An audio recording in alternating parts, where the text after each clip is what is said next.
Hi guys and welcome back. I'm here to share with you how I did this still life using soft pastels and colored pencils. So first I got myself a reference and I've searched online and I got this photograph by Simon Caplan from Bristol, UK. Since I'll be sharing you the coloring part, I took the liberty to sketch out my reference early on. So all you need is your soft pastels, your pencil, your eraser, and your colored pencils for details. This is just my process, but you don't have to do this. But for me, to make my life easier, I choose out the colors that I'll be using per item or per part based on the reference, so that when I'm coloring already, I won't be spending a lot of time choosing colors from the box, and they'll be absolutely ready whenever I need them to be. Since the reference has a very warm feel and look to it, I've chosen a warm color for the paper. This will help the artwork show a very warm undertone. You can use any coloring tool that you're comfortable with. I use brush and my fingers. I normally use brush when it is the first layer. So brush, powder, and then paper, rather than use the brush when I'm already layering, because it has a tendency to push away the powder rather than coloring with it.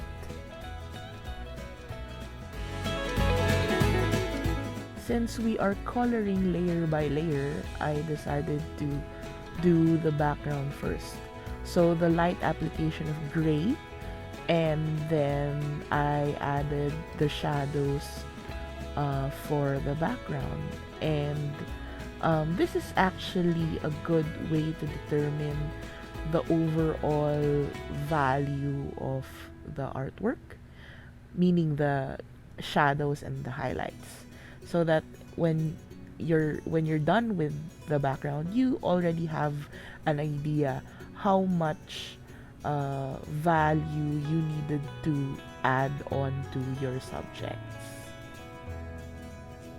It is also a good way to avoid smudging your colors into the background, since you've already cleaned out that part of the artwork and you are working inwards with your subjects. When it comes to sharp edges, colored pastels are a very difficult medium to handle. So what I do is I use colored pencils for those nooks and crannies, which is very hard for the soft pastels to actually achieve.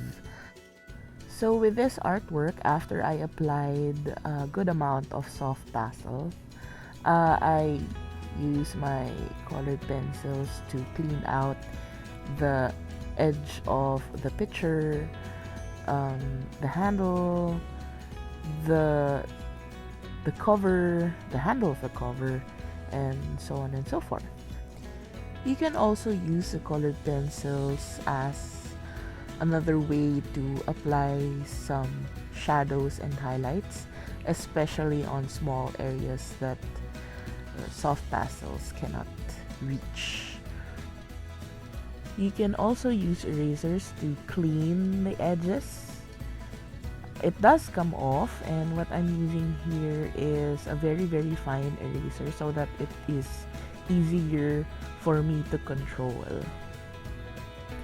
Or you can use this technique that you can put paper over the artwork or over the line that you needed to have a clean edge, and then you just apply the soft pastel, and then there you go, you have a very clean edge. When you are satisfied with your shadows and your midtones, you can now add your highlights. I prefer to add my highlights last, since the pigment of the white or the light pastels are very strong and stark. So when you apply it, you usually apply it in one stroke, and that's it, because technically you've already achieved the certain highlight that you need. And light colors are easier to diffuse rather than the dark colors. So I would rather work on first the shadows and the midtones so that I get it right first, and then just add the highlights for finishing touches. Aside from cleaning edges, you can also use the colored pencils for details and added texture, just like what I did here on the table. And finally, I am coloring the tomatoes. So here, I needed to mix the yellows and the orange for me to achieve a certain mixture of um, hue, a certain color. So all I did is layer them on top of each other, leaving some spaces for the highlights, of course. It is very important for you to leave spaces for your highlights so that the color of the highlight would be as stark as it should be.